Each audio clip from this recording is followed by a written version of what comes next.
Hello and welcome to the Armored Combat Escalation Service Podcast, Episode 5. Today is Monday, November 10th, 2014, and I am your host, Brandon, also known as Cattra, Kell. And with me today are Tychron, the Black Knight, and Von Kessels. How's it going, everybody? Good. Pretty good. Well, Excellent. So just some quick updates as far as the unit goes. From our last podcast, there's been a couple awards handed out. There's a few that I still have to approve, but these are the ones that have been handed out so far. As of right now, Iron Warsmith, Finring, Trevelyan Heart, What is 42, Silly Hats, Janestown, Michael Korinsky, Tychron, Cat Spider, Evil Spock, McWarrior 21, and Bad Backlawa, Matt. I'm just going to call him Matt from now on. All got Spartan Lance. Tychron got his 777 Light Bronze and Heavy Silver awards. Mecha got his Light Gold Competitive Award. And Cattra, Kell, Typhus, and Sanctus got Lord of Lords. So congratulations, everyone. Does anyone know if there's been any new members or promotions from last podcast? I don't think so. I think there's a couple people in here now who are in the recruitment phase, but I don't think anyone's gotten tags since the last podcast. Yeah, not that I'm aware. yeah, there are a couple of guys. The waiting time will be there soon. There were a couple of guys that got moved up. I know Ket Sox did. He got moved from Joker to Jack. Sestos is on track to move from Joker to Jack. I don't think there's been anyone else, as you said, though. So as far as upcoming events goes, of course we have our Monday practice right after this. That's every Monday night at 8 p.m. Eastern. We have our Thursday Pacific practice at 7 p.m. Pacific Standard Time. We got the Run Hot or Die 4v4. Is that still going on, or when's our next match for that? Yes, Run Hot or Die is still going. We've got a couple more rounds left. We just had round 6 over last Friday night. Round 7 began on Saturday. We are waiting to hear from our competitor. Well, actually, we're waiting to see who we're going up against first, and then trying to set up a time. So Sinister Sox is on top of that, and we should be hopefully finding out sometime soon who we're facing and when it will be. Fantastic. And of course, we have our own ACES tournament. I think the groundwork is all set for that, and hopefully we'll have a lot more information soon about that. I know I've seen the first draft or a couple modifications to the draft as well of that document, and it's coming along pretty nicely. So I'm really happy and excited to see how that comes out. Any update on that? We've changed a couple little details, made a few things a little bit clearer, clarified for a couple people that have asked questions about it, why we're doing certain things instead of other things. But right now we are waiting to present it to the leadership and go over it for hopefully one final time and get everything prepared so we can start scheduling dates. Excellent. So this moves us into our general talk section. We got through the first half pretty quickly here, but let's pick up where we left off last episode. And that was talk. Now that we have some time to play with them, the Atlas S versus all the other Atlases. What are your guys' thoughts on the new Atlas S, and how does it stack up, do you think, to things like the DDC and the other Atlases? Go ahead. I like the Atlas S. It's definitely a very strong brawler. The only problem I'm having with it is, well, one, I had to get all the basics done, and that was a real burden. I forgot how much the Atlas is slow and unresponsive until you get that those basics all filled out and then get that 2x bonus to it.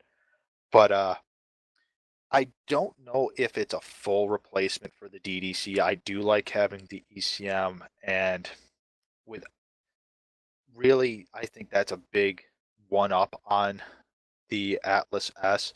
Yeah, you can take a little bit more firepower, and it does have slightly better quirks, but it also tends to run hotter, and it's a bit more vulnerable, I feel, because you're loading up those side torsos with the AC-20 and SRM-4s. I've been taking it out a lot lately, and people know to hit those side torsos as soon as possible, and to try to hit your legs because they know you're carrying a lot of ammo to keep that AC-20 and those SRMs flowing. Okay, I had the same idea of Tycoon before, but with the new buff for the BAP, I have come to realize ACM is starting to be not as powerful as before, and maybe the extra damage he can deal could be the changing point for the S over the DDC. I was about to say the biggest thing for me with the DDC still is the fact that it has ECM, and as such, it only gets now with the quirk system in place, the one quirk for AC-20, which still is pretty devastating. But I mean, the S gets SRM-4 cooldown, laser duration bonuses, and the AC-20 velocity. So it's hard to say even now. Personally, I still would probably prefer the DDC just for the ECM. But I know if you stack SRM4s with the AC-20 quirk on the S, it's just absolutely devastating. It's still hard to say. Oh, sorry. Oh no, go ahead. It's definitely a good brawler. If you're taking an assault lance that's IS, I would definitely include one. And pair it with the DDC. That ECM is still valuable, though. Yes, BAP has definitely gotten buffed to counter it. The only problem is I don't see a lot of people taking BAP. It's a 1.5 tons. I don't see people, shrugging that off and not taking more firepower, which you know they probably should take the Beagle Active Probe over an extra SRM or extra laser, but they aren't doing it. Really and truthfully, I think the only times I'm seeing it are it on streak boats or on the high competitive players that know that BAP is becoming more and more essential. I don't know. I dropped the other day. We were 8 aces or 9, and we were heavy on ACM, like 4 or 5, and we were using buffs. We had the ACM. I mean, they had the locks on us a lot of time. The heavy LRM teams. We had a rough time. Well, Yeah, it's important to remember ECM does not completely eliminate the ability to get a lock. It just makes it a lot more difficult. So yeah, those LRM teams can still hit you pretty well if you aren't keeping out of sight completely with it. well, No, I I've had meant yeah. a Sorry. similar battle as Vaughn where we had 3 mechs with ECM. We were all kind of hidden in Forest Colony, and yet they were still somehow getting LRM locks because they had 3 or 4 light mechs that must have, at least 2 of them had BAP and the other ones had tags. So, I mean, we had 2 DDCs and I think a Raven, and at that point our ECM was wasted because we were just getting obliterated by missiles. So it almost would have been beneficial to have an S in that circumstance, just the DDCs were useless.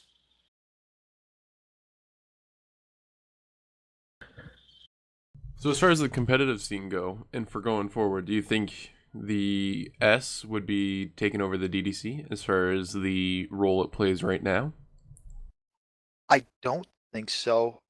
Mainly because the advantage the DDC has besides the ECM is that it's geared more towards yeah, you can have the AC-20 for brawl, but you can also pack on some large lasers for range and keep someone at arm's length.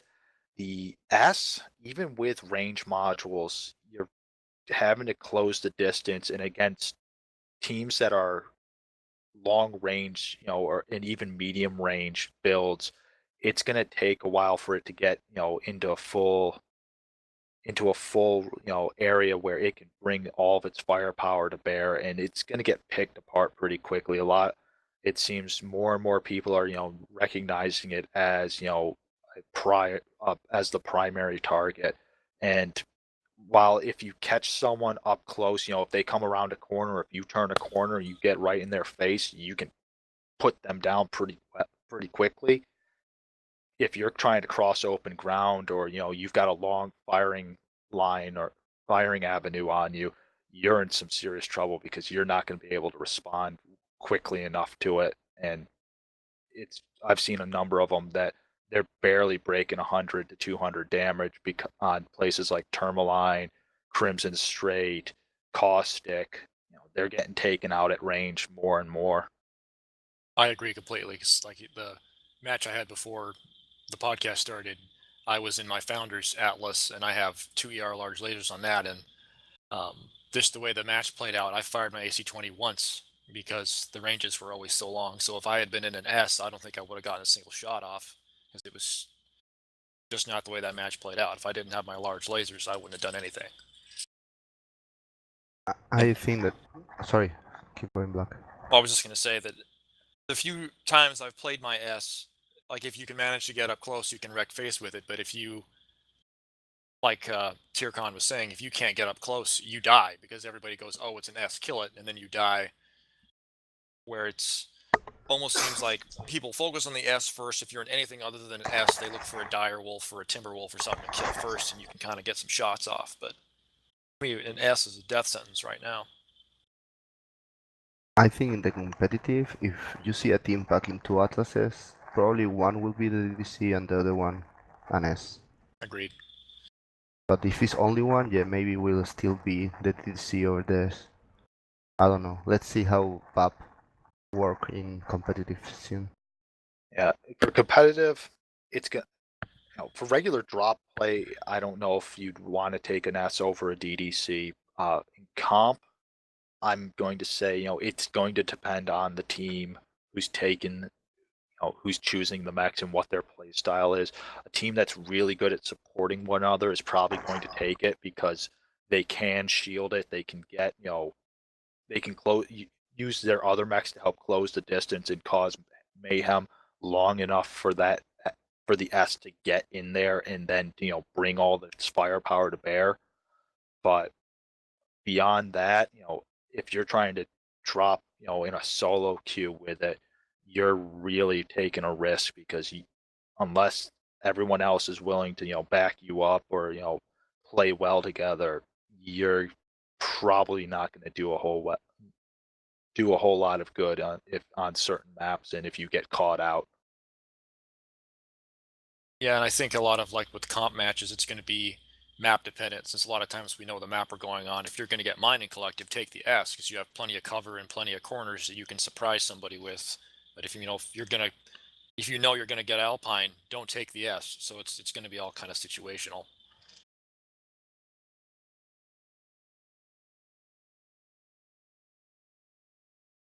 So I think it's safe to say that, with that being said, then the best thing to do would be the Atlas S is really good as far as if you want to firepower DPS, and the DDC is really good if you want to support mech that can still do some damage.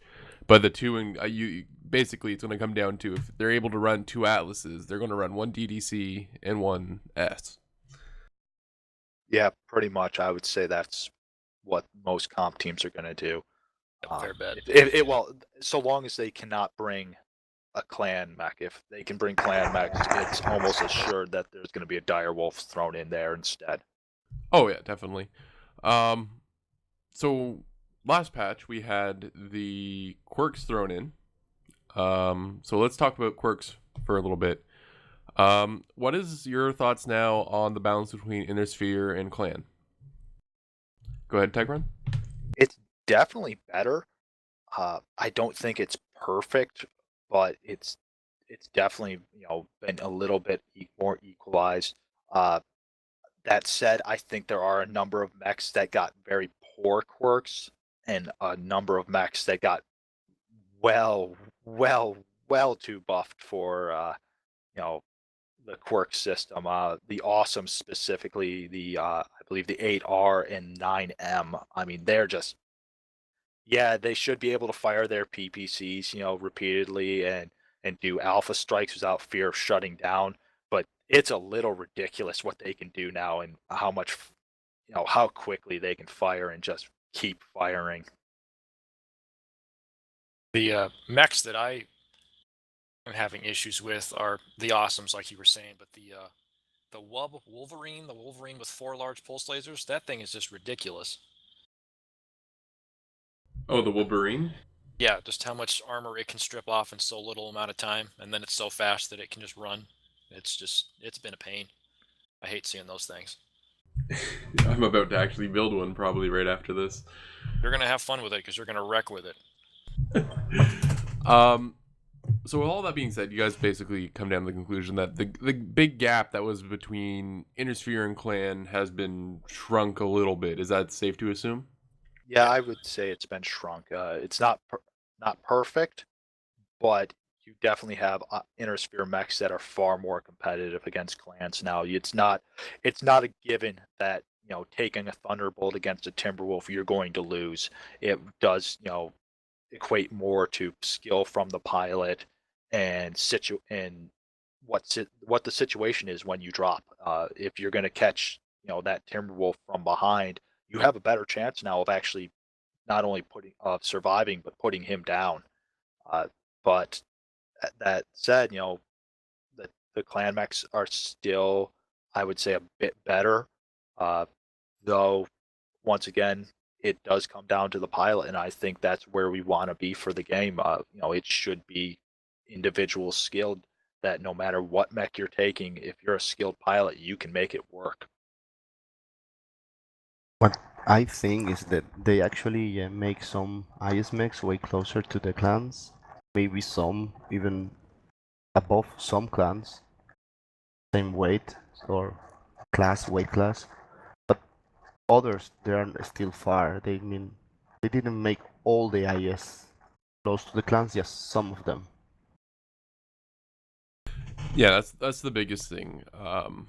I still think that personally, I think there's still the gap between Clan and IS. I don't think that's ever going to get bridged because once you do, then I don't know. Just I never think that gap's going to be completely filled in. I think Clan's always going to be superior in one way or another to the Inner Sphere.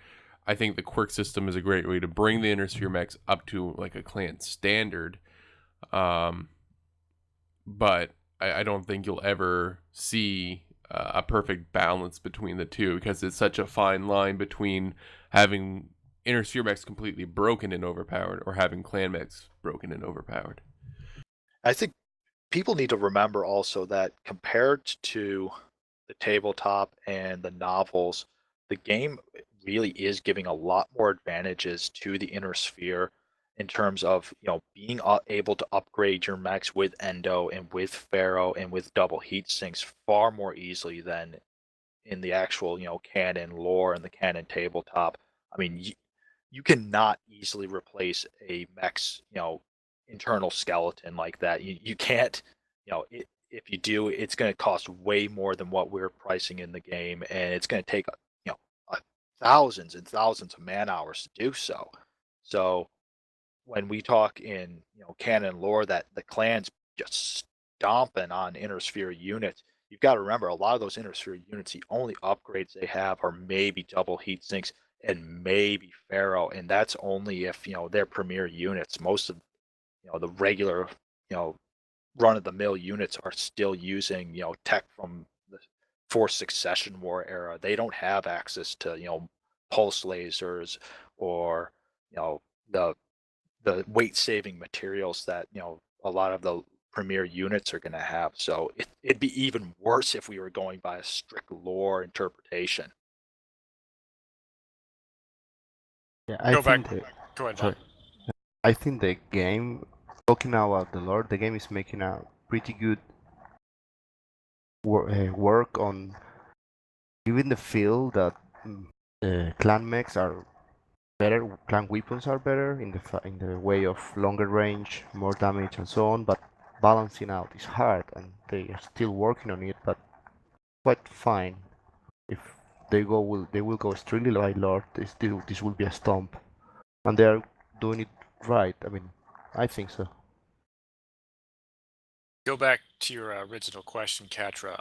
I don't think the gap will ever fully close until, which they're never going to do, but unless they made like the Inner Sphere XL engines like the Clan mechs, because where the clanners can just have so much weaponry and then not die when they lose a side torso. That as long as that holds out, they're always going to be better. I mean, the Mad Cat's always going to be able to carry more weapons and last longer than an Orion. It's just the way it's going to be. But they have closed it some. Well, depending on how PGI ends up going with the timeline, I mean, they have said they might introduce certain technologies and weapon systems in ahead of schedule. Like a light fusion. I don't think we're going to see the light fusion engine anytime soon, considering I believe that's like 3067 when it gets introduced. So Yeah. I'm thinking that's probably not in the works. I do think we're going to see, more ultras and more streaks for the inner sphere well ahead of their timetable, which might help a little bit, with balancing out a bit more because you can load up on streak twos all you want, but it's it's not the same punch as as a 5 streak Stormcrow sixes. bringing all streak sixes. So let's move on to, I think it's safe to say that we all say that the gap has been branched a little bit between the two, and some work might still need to be done, but right now it's sitting as a pretty good thing. So Yes. this brings us to the new thing. With the quirks introduced, of course, some people have had some mechs have had huge increases on what they were able to do before. Do you think that affected time to kill? Do you think the time to kill, so the beginning of an engagement when you first see a mech to when it goes down and dies, or when you die, has that lowered at all from what it previously was? Yes. Yes, I would say the time to kill has definitely gone down. It's a bit it's almost a bit absurd, especially in like the solo queue, how quickly you're seeing players getting just completely destroyed. Now, is this potentially a good thing or a bad thing, in your opinion? Part of me says it's a good thing because it encourages more group play and people not simply to Leroy Jenkins it, to actually think tactically, because this is what Mech Warrior is. It's a tactical shooter. You have to think ahead of what you're going to do because you don't get a respawn. You don't get to, repair and rearm or to replace that, side torso after you get it blown off. This is not this is not COD. This is not, you know, any of those other, fast-paced Twitch shooters. This is more of a thinking man's shooter, and I think, with time to kill, you know, decreasing like that, it's going to force people now to actually think and to realize I can't just, I can't go out by myself. I can't take my lance out, there by ourselves. We've got to have a team effort, and the team's got to work together.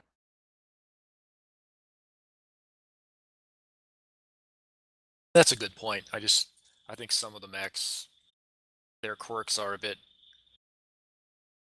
too much, where they just are able to throw out so much DPS that they're able to kill so much faster. And on an individual basis, it's not a big deal. But when you have 5 or 6 mechs that, they're the speed with which they can kill you has gone up, so that all stacks up.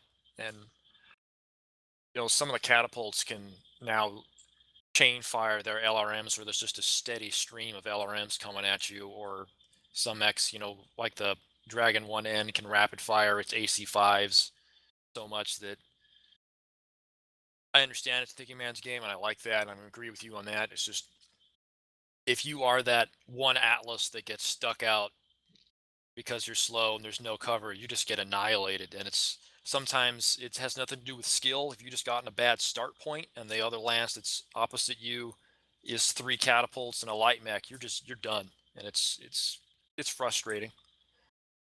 Oh yeah, don't get me wrong. It's definitely, frustrating it, and it's definitely that a number of these mechs I think need to have a second pass gone on them with the quirks because they are a bit much. Yeah. I like seeing, more mechs being used now on the field because of the quirks, but yeah, some of them are bit too overpowered for what they should be able to do. Now, we already know that the internals and the armor and stuff like that's already been doubled from what the original tabletop values are. With these new quirks and stuff like that brought in line, would you be opposed to like a 2.5, so adding another 0.5 multiplier onto the already existing internals?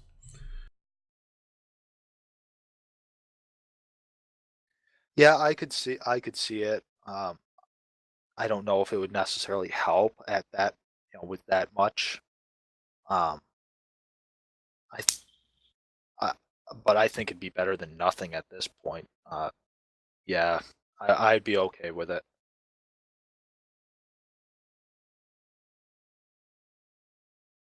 So, with that being said, I think we can all agree that time to kill has gone down quite a bit, especially with certain builds. It's a little bit, perhaps, too much. With that being said, what are some of the top new mechs in your opinion? So mechs that were not utilized before, but we are now seeing a lot more of on the battlefield. Thunderbolts. Like Thunderbolts were rare to be seen, and to me they're all over the place because they got really heavily quirked, so they're just all over the place. And dragons have made a resurgence where you're seeing those. The 5S is really nice. The 5SS, sorry. You're seeing it, so you're seeing it everywhere. Thunderbolt. That the 4 large pulse laser one. No, the 7 mediums pulse. Yeah. The 6K Wolverine 6K is that's the large pulse, the Wolverine there. That we're seeing a lot more of that. Definitely seeing a lot more awesomes. Oh yeah. Both the missile variety and the PPC variety.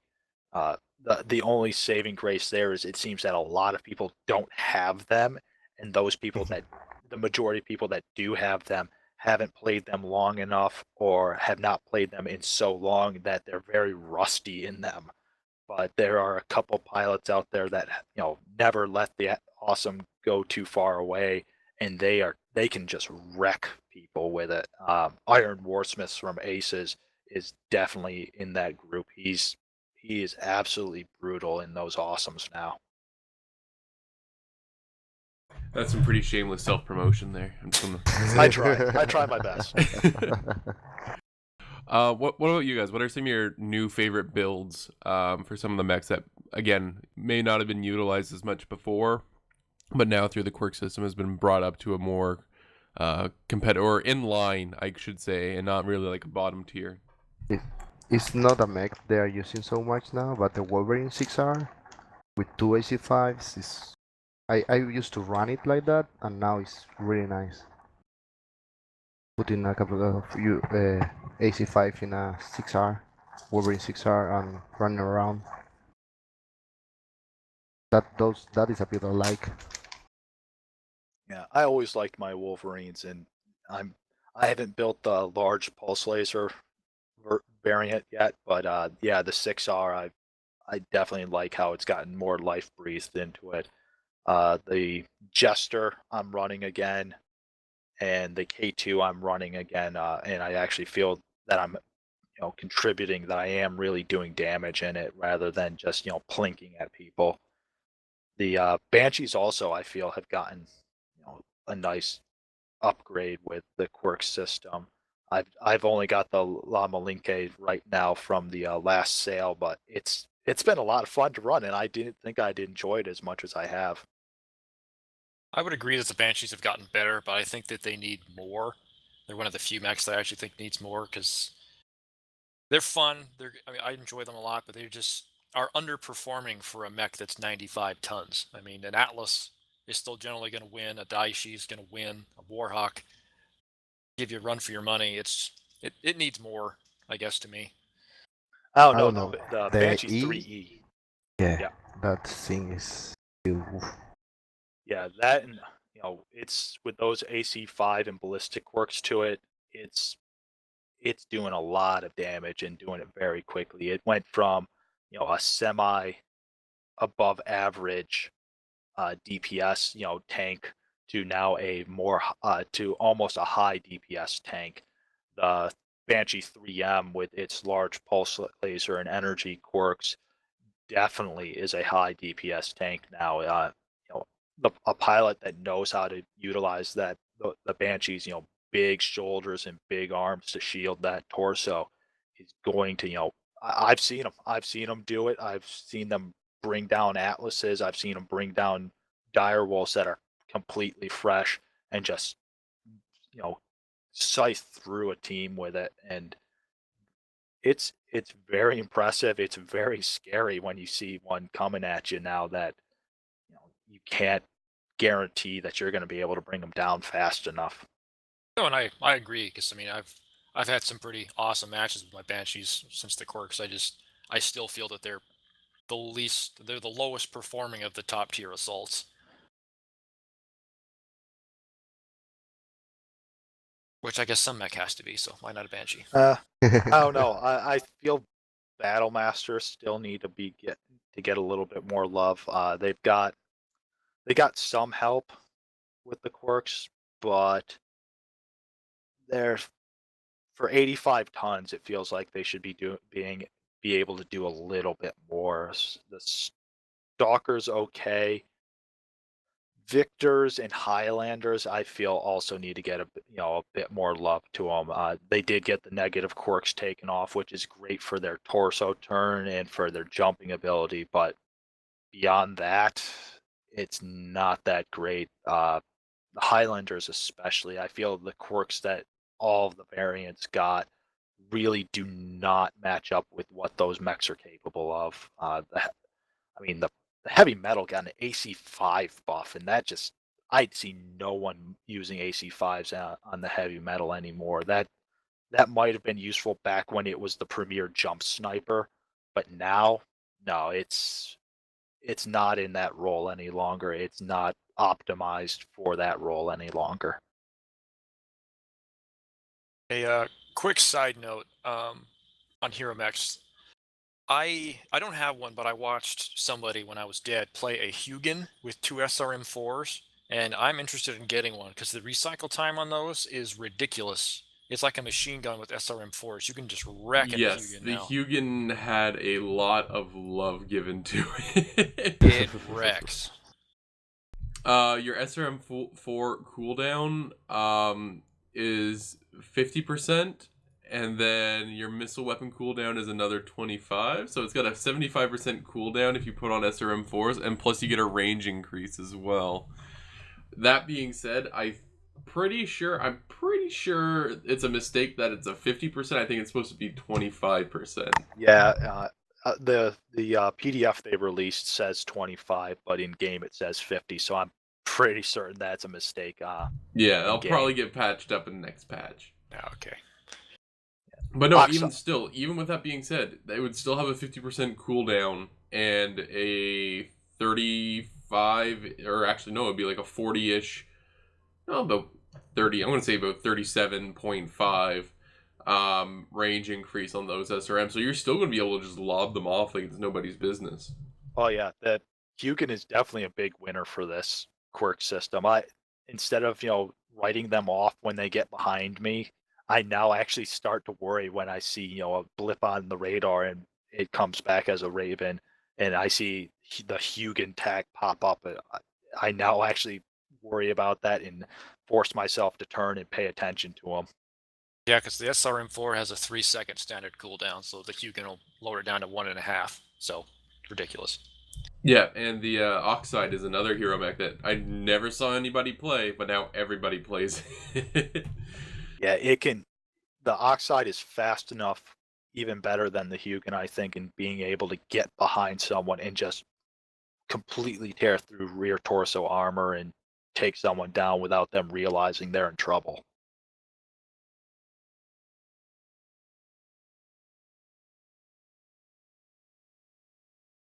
What about any other mechs that have gotten quirks that you think, like for example, what about the dragons? That's the one everyone seemed to be the most interested in, as far as quirks and everything goes. Do you think the dragons got buffed enough, or because I've seen a couple 1N builds utilizing 2 AC5s and they fire like a machine gun.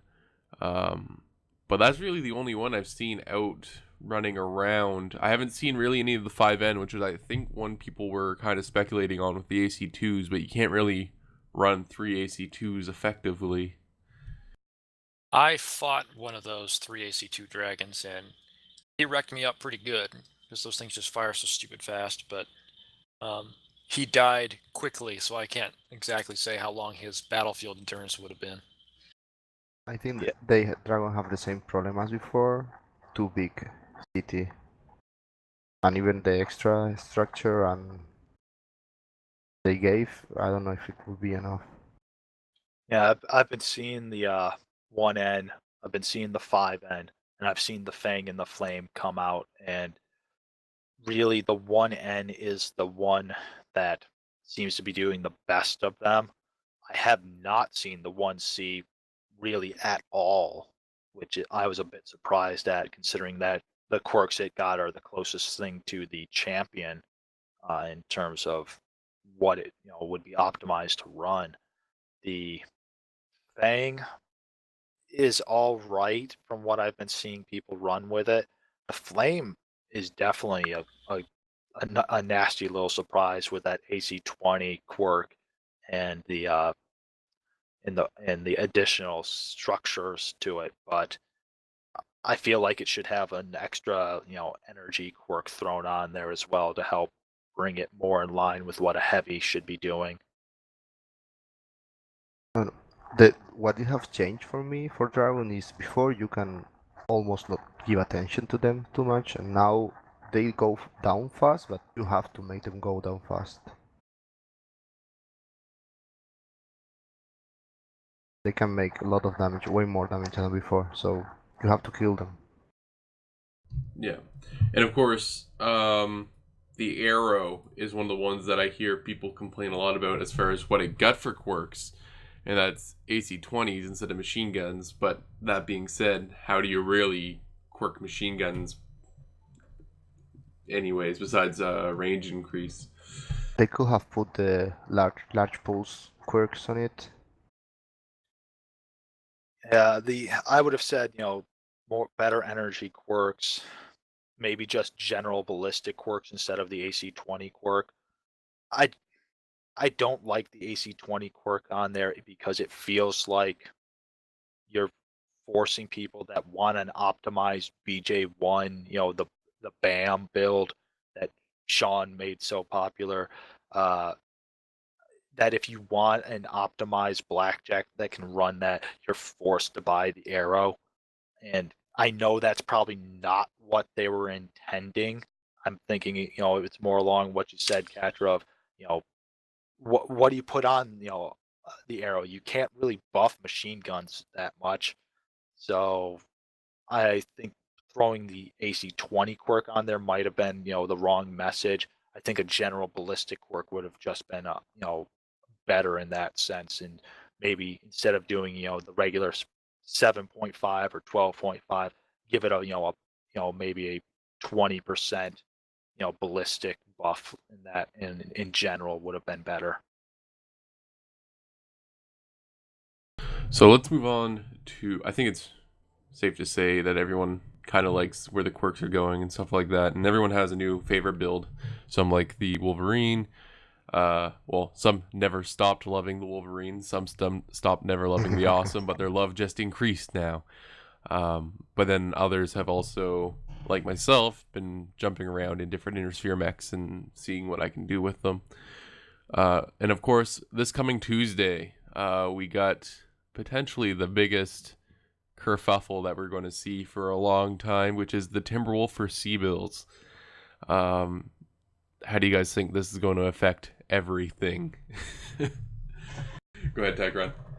This is, oh my God, it's going to be madness, absolute uncontrolled chaos with, yeah, it's going to be mad catness. I don't know how you would describe it. It's people are, I guarantee the majority of players in game right now have saved up C-Bills just for this day, just to get, those, 3 variants of the Mad Cat so that they can, run it and just do everything that they've been seeing people who purchased the Mad Cat in packages or who have already purchased it for MC.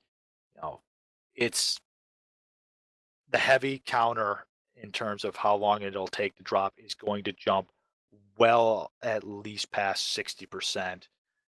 And I'm thinking that it will be the most seen heavy out there for probably till the beginning of December.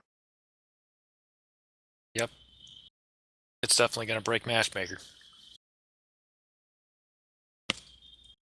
I think we're going to be, perhaps we should run something other than heavies that day. That week. I'm not running heavies that day or the rest of the year. Yeah, because you're not, at least in solo queue, you're not going to be able to drop, effectively in any other heavy because the wait time's going to be absolutely been,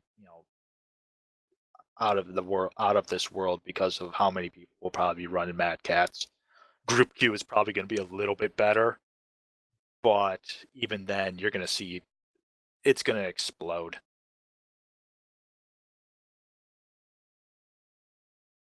Yeah, and it's going to be hard to compete in any other heavy because we all know the Mad Cat's the best heavy. So that's perhaps a little bit debatable. Well, no, actually, it's pretty spot on. Yeah, but Mad Cat is easily the best mech in the game right now. Yes, absolutely. Yeah, it's not even up for debate. It is. I just want my Orions to be good again. You're never getting that Cattra. Accept your shame and move on with your life. I think that's a good place to wrap it up here, guys, for tonight. This has been the Armored Combat Escalation Service Podcast, Episode 5. I was your host, Cattra Kell, and with me in the TeamSpeak right now, we have Shimmering Sword, who hopped in recently, the Black Knight, Tychron, and Von Kestel, and until next episode, everybody, keep on pugging.